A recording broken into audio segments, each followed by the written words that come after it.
Dan ada seorang istri yang tertekan batin maksudnya, selalu disiksa oleh suaminya. Suaminya ini tak kemana-mana, tak uang belanja pun tak dikasih, anak-anak tak bagaimana lah suaminya ini kan. Dan sudah sampai kurus kering ibu ini. Dan pada satu waktu meninggallah ibu ini. Sampai di gerbang surga Santo Petrus. Santo Petrus melihat kisahnya. Luar biasa, ibu ya selalu mengampuni. Oke, ini aja. Katakan Bu, cinta.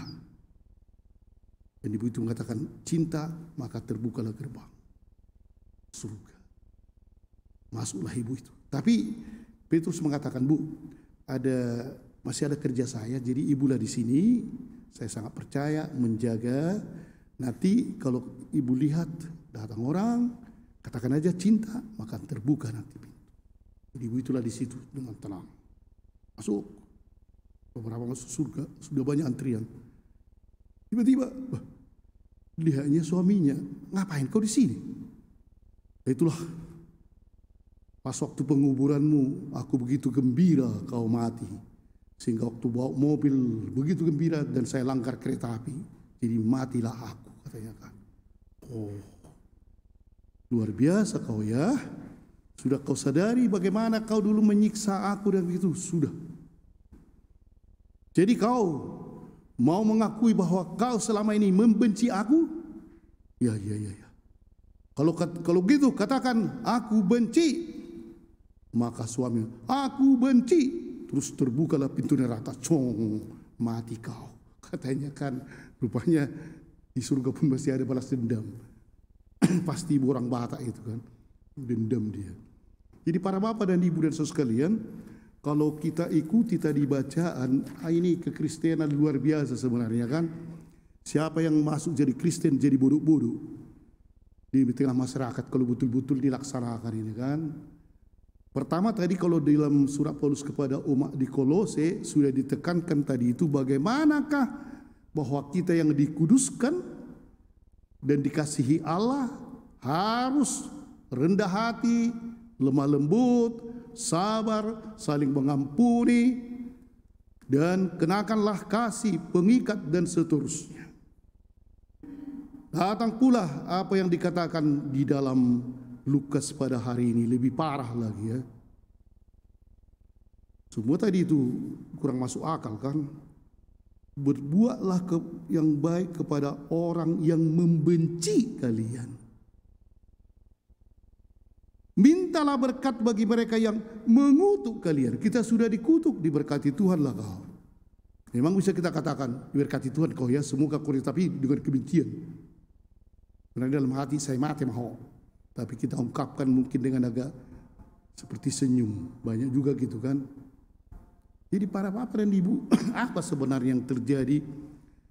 Kita dalam hal ini ada satu yang inti yang dikatakan oleh Tuhan di sini ya, bahwa justru Allah itu murah hati kepada kita semua. Kemurahan hati itu intinya ya. Jadi Allah begitu murah hati kepada kita dan kita diharapkan murah hati kepada orang lain. Ini aja. Jadi semua yang tadi itu adalah kemurahan hati, bahwa kita mendoakan orang yang membenci kita atau memberikan pipi yang satu, kalau ditampar pipi yang lain itu, kalau diminta jubah kita kasih juga baju, kalau kita meminjamkan jangan, atau diambil orang, pokoknya biarkanlah, tak usah dibayar dan seterusnya. Luar biasa. Tapi idenya itu adalah kemurahan hati Allah. Sehingga dikatakan oleh Tuhan tadi, apa yang kalian kehendaki diperbuat orang padamu, demikian juga harus kamu perbuat. Kemurahan hati itu. Para bapak dan ibu dan saudara sekalian, memang kalau kita menumbuhkan ya kemurahan hati dan kita menyadari kemurahan hati dari Tuhan, sebenarnya disinilah kita membangun suatu komunitas atau masyarakat yang betul-betul baru. Dalam arti ini, kita akan memberikan kepada siapapun kesempatan untuk hidup baru. Ketika ada orang tadi membenci kita, kalau kita membalas dengan benci, maka akhirnya tertutup kemungkinan itu untuk hidup baru. Tak ada lagi. Kalau bisa bikin tembok, jangan pernah jumpa di tengah jalan. Semualah kekacauan akan terjadi. Tapi kalau kita dengan kemurahan hati Allah ini, maka kita bisa membentuk dalam arti ini kesempatan baru bagi orang. Di sinilah rupanya kemurahan hati apa sebenarnya itu bagi suster yang masih anak-anak ini kan. Kemurahan hati itu adalah secara total menyeluruh memberikan diri bagi kebaikan sesama. Itulah sebenarnya kemurahan hati. Mengalir dari hati kita, dari perbuatan kita secara totalitas, menyeluruh betul-betul.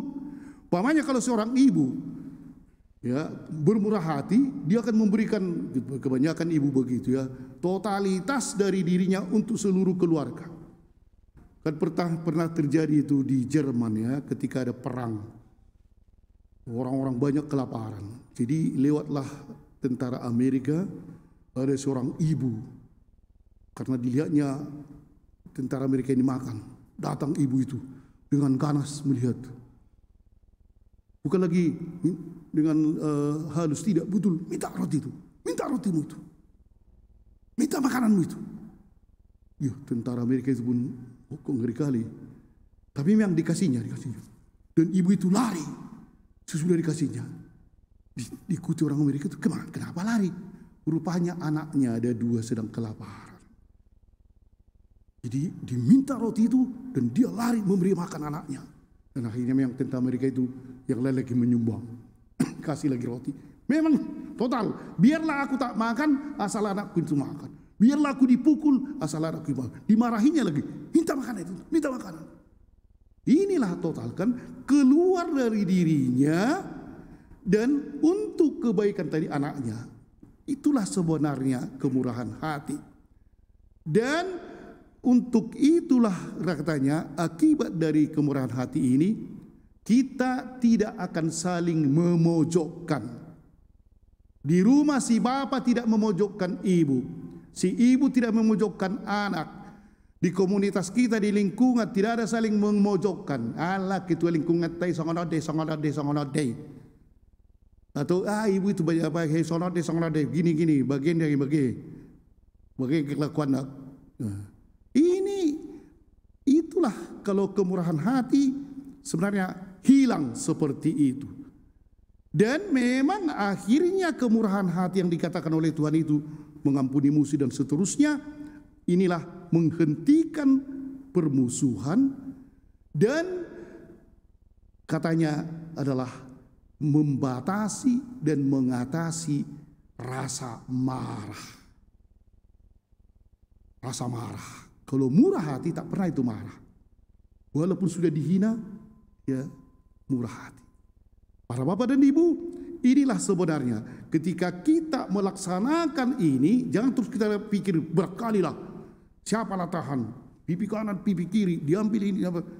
Tapi Tuhan tadi mengatakan kalau kamu buat itu takaran yang luar biasa dipadatkan, digoncang lagi. Kalau di kampung kami kan jual beras cepat-cepatnya dibuatnya. Satakar, biar agak kosong kan. Tapi ini harus dipadatkan. Itu yang akan diberikan oleh Tuhan kepada kita. Kalau kita murah hati. Dan memang kemurahan hati ini memunculkan kejernihan hati, memunculkan kebenaran hati, dan akhirnya memang memunculkan kebahagiaan. Amin.